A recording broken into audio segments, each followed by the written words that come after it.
కూటమి అధికారంలోకి వచ్చిన ఈ 17 నెలల్లోనే కొన్ని జిల్లాల్లో పార్టీ పని అయిపోయింది అంటే నమ్మగలరా?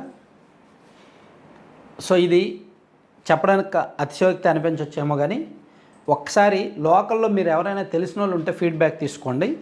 3 జిల్లాల్లో తెలుగుదేశం పార్టీ దాదాపుగా భవిష్యత్తు కోల్పోయే దశకు వెళ్ళిపోయింది. అంటే చంద్రబాబు గారు, లోకేష్ గారు మళ్ళీ పూర్తిగా ఇన్వాల్వ్ అయ్యి టైం తీసుకొని సెట్ చేద్దామన్నా, మళ్ళీ అక్కడ పార్టీని యాక్టివ్ చేద్దామన్నా లేదన్నమాట పరిస్థితి కూడా. అంటే చేయి దాటిపోయే పరిస్థితి, ఖచ్చితంగా చెప్పుకోవాలంటే చేయి దాటిపోతుంది పార్టీ. ఎందుకు ఏ జిల్లాలంటే, ఒకటి ఉమ్మడి చిత్తూరు జిల్లా. ఉమ్మడి చిత్తూరు జిల్లా గురించి నేను ప్రత్యేకంగా చెప్పక్కర్లా. ఆల్రెడీ ఆ జిల్లాలో పార్టీ ఎమ్మెల్యేలు చాలా వరకు దారి తప్పారు.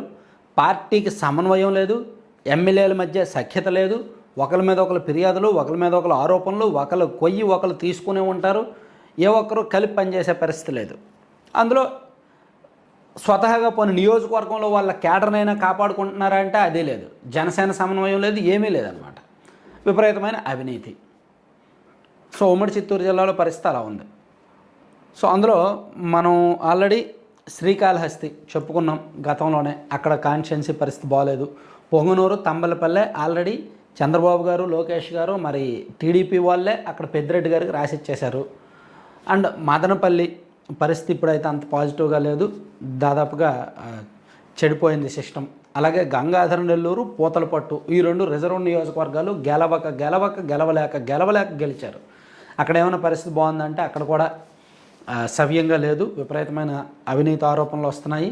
అండ్ పార్టీలో కూడా డిసిప్లిన్ లేదు. సో అన్నిటికీ మించి ఇతర 2-3 నియోజకవర్గాలు అంటే ఓవరాల్గా వీళ్ళు గెలిచిన నియోజకవర్గంలో కళ్ళెదురుగా ఒక 5-6 నియోజకవర్గాలు పోయే పరిస్థితిలో ఉన్నాయన్నమాట. చాలా ఇబ్బందికర పరిస్థితులు ఉన్నాయి. ఎమ్మెల్యేల వ్యవహార శైలి వలన, ప్లస్ క్యాడర్కి పనులు జరగకపోవడం వలన, సమన్వయం లేకపోవడం వలన, ప్లస్ పెద్దిరెడ్డి గారి ప్రభావంతో పెద్దిరెడ్డి గారికి కొన్ని నియోజకవర్గాలను తాకట్టు పెట్టేసింది టీడీపీ. ఆ ప్రభావంతో అక్కడ అలా ఉంటాయి. ఉమ్మడి కృష్ణా జిల్లా గురించి కూడా మనం మాట్లాడుకోవాలి. ఇక్కడ already Tiruvuru constituency and Vijayawada MP గారికి, తిరువూరు ఎమ్మెల్యే గారికి జరుగుతున్న వివాదం ఏంటో అందరం ఫాలో అయ్యాం, చూస్తున్నాం. సో ఇది బయటకు కనిపించేది మాత్రమే. బయటకు కనిపించిన వివాదాలు, విభేదాలు చాలా ఉన్నాయి. గన్నవరం ఎమ్మెల్యే గారికి అండ్ నూజివీడు ఎమ్మెల్యే మంత్రి గారికి కూడా పడదు. గతంలోనే బహిరంగంగా ఇండైరెక్ట్గా కొన్ని ఒకరి మీద ఒకరు కామెంట్లు చేసుకున్నారు. అండ్ ఆ జిల్లాలో ఒక 4-5 నియోజకవర్గాల్లో పరిస్థితి బాగాలేదు, సమన్వయం లేదు. విజయవాడ సెంట్రల్ ప్రస్తుతానికైతే పరిస్థితి బాగాలేదు. ఎమ్మెల్యే బోండా ఉమా గారు సీనియర్ అయినప్పటికీ గ్రౌండ్ లెవెల్లో కాస్త విపరీతమైన వ్యతిరేకత పెరుగుతోంది, ఆరోపణలు కూడా విపరీతంగా వస్తున్నాయి. అక్కడ అలా ఉంటే, అలాగే పామర్రు అక్కడ కూడా ఫీడ్బ్యాక్ అంత పాజిటివ్ లేదు. గుడివాడ గెలవలేక గెలిచారు, చాలా కష్టపడి గెలిచారు, చాలా ఖర్చు పెట్టారు. అక్కడ కూడా పరిస్థితులు చేయదాటే పరిస్థితి వస్తుంది. అలాగే తిరువూరు పోయింది. అండ్ గన్నవరం ఎమ్మెల్యే గారు అయితే ఈ మధ్య ఇన్యాక్టివ్గా ఉన్నారు, కానీ ఇప్పుడిప్పుడే కాస్త కష్టపడుతున్నారు, జనంలోకి వెళ్తున్నారు. సో ఈ జిల్లాలో ఏంటంటే ఇక్కడ కూడా ఎమ్మెల్యేల మధ్య సమన్వయం లేదు. ఎమ్మెల్యేలు అందరూ కలిపి కూర్చొని మాట్లాడుకొని ఏదైనా ప్రాబ్లం వస్తే అందరం కలిపి సాల్వ్ చేద్దామనో, లేదంటే పార్టీ పెద్దల దృష్టికి తీసుకువెళ్దామనో టీం వర్క్ అనేది లేదనమాట.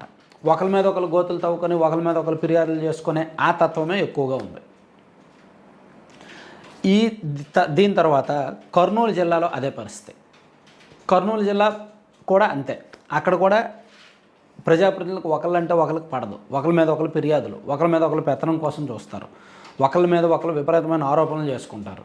సో ఒకరి నియోజకవర్గంలో ఒకరు వేలు పెట్టే పరిస్థితి కూడా ఉంది. చీప్ కరప్షన్, చిల్లర కరప్షన్ ఎక్కువ ఉంది కర్నూలు, పర్టికులర్గా నంద్యాల పార్లమెంట్లో ఎక్కువ ఉందన్నమాట ఈ పరిస్థితి. ఇలా ఈ 3 జిల్లాల్లో పోయింది.